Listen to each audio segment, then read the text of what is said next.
because I am going to be starting a series on the 30th of March, which is called Being the Source.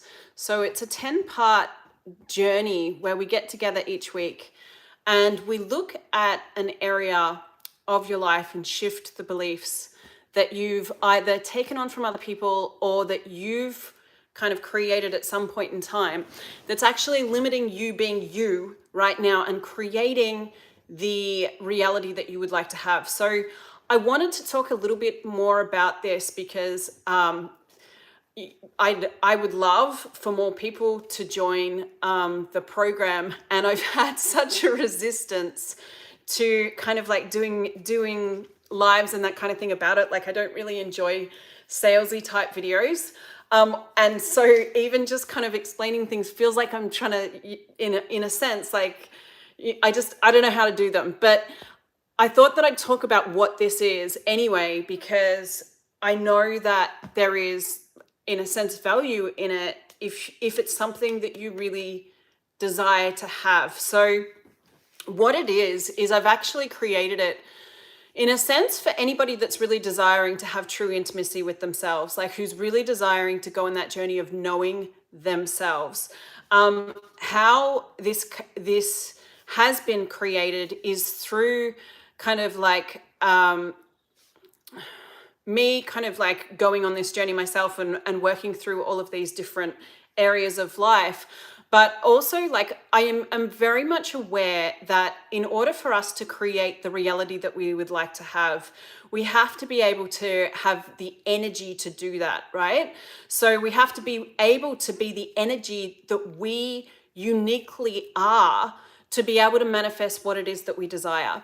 And what tends to happen through the creation of reality and coming onto this planet is throughout life, we often end up kind of like adapting ourselves to fit into the relationships or fit into the boxes that are created by other people's points of view in order to have relationships with other people. A lot of the time. Some of the time we also create belief systems for other reasons, to keep ourselves safe. There's a billion different reasons why we tend to take on different belief systems. But what the belief systems do, it's kind of like it does the opposite of what we think it's going to do or what our brain thinks it's doing. So our brain is collecting all of this information and then kind of like locking it within our computer hard drive system of our mind, thinking that we're getting something out of it. Yet what it's actually doing is creating this energetic solidity that acts like a wall between us and other parts of our energy, right? So in a sense, the more belief systems that you're holding on to that are limiting you in some way because they're cutting you off from other parts of you, that's limiting the power you have to create your reality, okay? Because it's just kind of like creating many different pockets of energy and not allowing you to have the fullness of oneness like beyond that, right?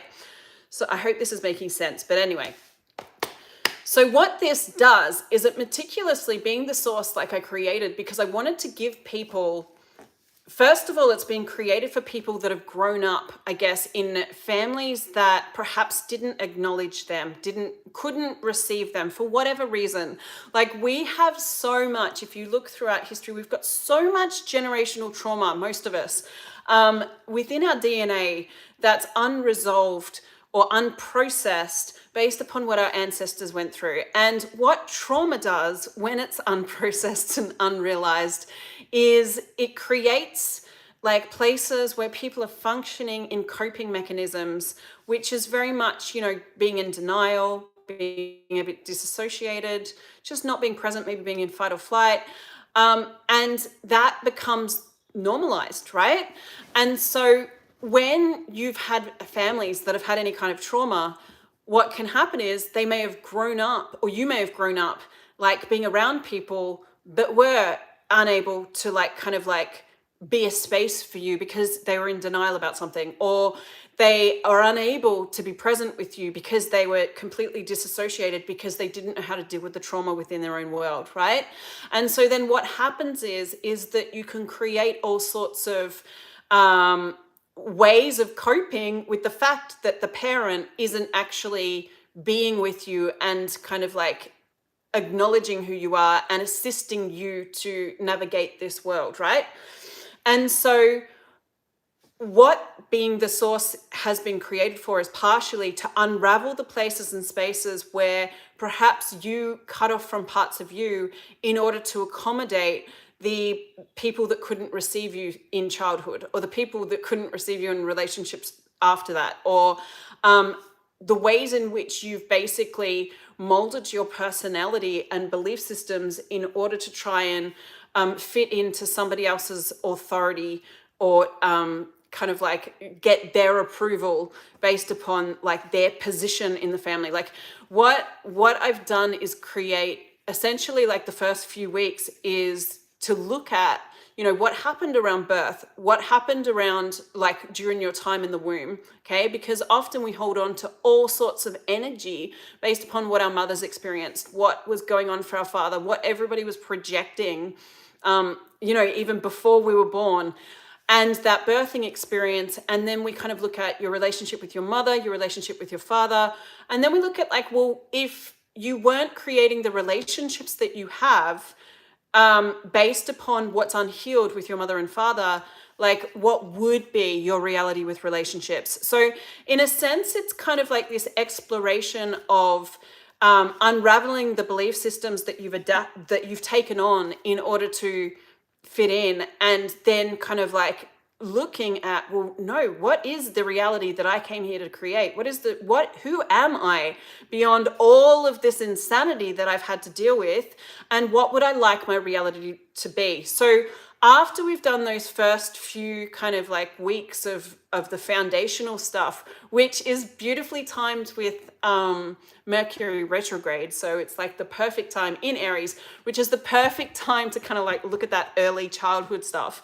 Then we look at kind of like the other areas of your life and start to look at, well, what is your reality with your body? What's your reality with money? Like, not the one, yes, the one that you're living, but so that we can kind of like shift the belief systems that's created the current one that you're living, but also what's the reality of your being with money, so that you actually can begin to bring that into the physical world and start to create a reality and a life that works for you beyond the one that you've been living, right? So we do your body, money, your sexual relationship, your relationship with other people, your ability to be dominant, because that very much connects to your ability to physically manifest your reality. So when you've got like a resistance to being the dominant one, what can often happen is you end up physically living somebody else's experience because you're allowing their energy to dominate you. So we do a lot of kind of like shifting around dominance and submission.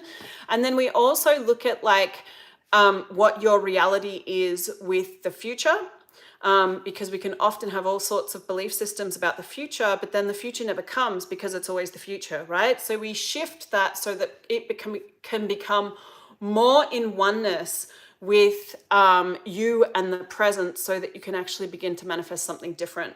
So it's a really beautiful journey of kind of like doing different meditation practices, you know, lots of conversations and questions, and just all sorts of shifting to allow you to step into more of you. And one of the things I've done with this course is I've made it an evergreen one, which basically means that when you sign up, you get access to this 10-week series. But when I do this 10-week series in the future, you get access to that too. And I've done that because I'd like those that desire it to have a space where they can continually keep shifting if they wish it for it. So you're more than welcome to join for the future ones at no extra cost. And it just means that you get to like just have that journey, and have that journey with others that want to have that journey also and discover them. And yeah, you have my assistance to kind of like shift beyond anything that isn't you. Because one of the things that, like, I guess I'm gifted in is the ability to see the capacities that people have, the raw essence of who they are, and the places and spaces where they're functioning from somebody else's reality or somebody else's energy or the structure of somebody else's judgment, right? And so that's what I basically assist people to shift beyond with this program. All of the stuff that isn't them, so that they can start to awaken to who they actually are, what they came here to be, and what capacities that they have that, like, maybe haven't been acknowledged because nobody could necessarily receive that in them. So if any of that speaks to you, feel free to check out the link. I hope I've made sense. I feel like I've just rambled for 10 minutes. But yeah, check out the link if you want to. If you have any questions, feel free to message me. Yeah, and that's about it. So have a great day, guys. I hope, yeah, this did make sense. I hope I haven't just rambled at you. And yeah, maybe I'll see some of you on the call. Bye.